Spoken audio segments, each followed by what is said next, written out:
Waziri wa mambo ya nje wa Iran Abbas Araghchi amefanya mazungumzo muhimu kwa njia ya simu na waziri wa mambo ya nje wa Urusi Sergei Lavrov kujadili maendeleo ya hivi karibuni kuhusu swala la nyuklia la Iran pamoja na ushirikiano wa pande mbili kati ya Tehran na Moscow. Kwa mujibu wa taarifa iliyotolewa na Wizara ya Mambo ya Nje ya Urusi, mazungumzo hayo yalijikita katika juhudi za kidiplomasia za kutafuta suluhisho la haki na la kudumu kuhusiana na mpango wa nyuklia wa Iran. Pande zote mbili zilibadilishana mawazo kuhusu hali ya sasa ya kisiasa katika eneo la Mashariki ya Kati na namna ya kupunguza mvutano unaoendelea kuongezeka. Urusi imesisitiza wazi kuwa inaunga mkono mchakato wa mazungumzo na kidiplomasia kama njia bora ya kutatua migogoro ya kimataifa. Moscow imeeleza kuwa ni muhimu kuheshimu haki halali za Iran chini ya sheria za kimataifa, ikiwemo haki ya kutumia teknolojia ya nyuklia kwa madhumuni ya amani. Wakati huo huo, Sergei Lavrov katika mahojiano aliyoyafanya na chombo cha habari cha Saudi siku ya Jumatano, alielezea wasiwasi wake kuhusu mashambulizi yaliyofanywa dhidi ya maeneo ya nyuklia ya Iran hapo mwaka jana. Lavrov aliyasema mashambulizi hayo kuwa ni kitendo hatari kinachoweza kuongeza mvutano zaidi katika eneo ambalo tayari linakabiliwa na changamoto za kiusalama.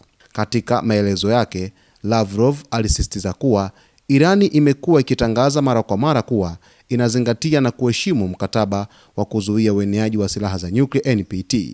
Aliongeza kuwa hatua za kijeshi dhidi ya miundombinu ya nyuklia zinaweza kuharibu juhudi za kidiplomasia na kuifanya hali kuwa ngumu zaidi. Mazungumzo kati ya Araghchi na Lavrov yanaonekana kuwa sehemu ya juhudi pana za kuimarisha ushirikiano kati ya Iran na Urusi, hasa katika kipindi hiki ambacho masuala ya usalama wa kikanda yanazidi kuwa nyeti.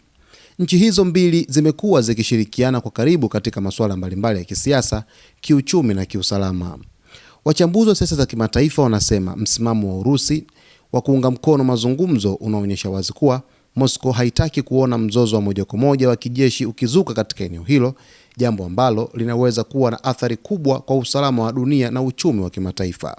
Kwa sasa macho ya jumuiya ya kimataifa yanaelekezwa katika hatua zitakazochukuliwa kwa pande husika, huku wengi wakitumaini kuwa diplomasia itapewa nafasi na suluhisho la amani litapatikana bila kuongezeka kwa hali ya taharuki.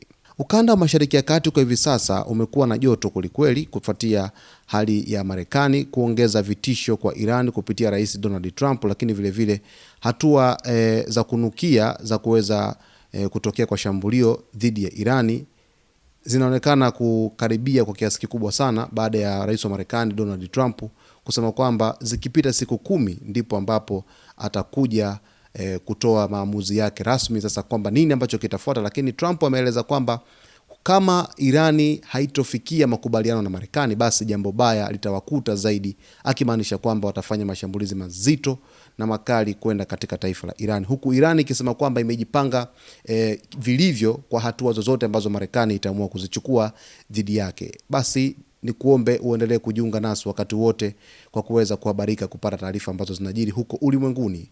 Kwa kusubscribe itakuwa ni njia bora zaidi mtazamaji, ni kuombe, lakini vile kuweza kulike, kucomment pamoja na kushare.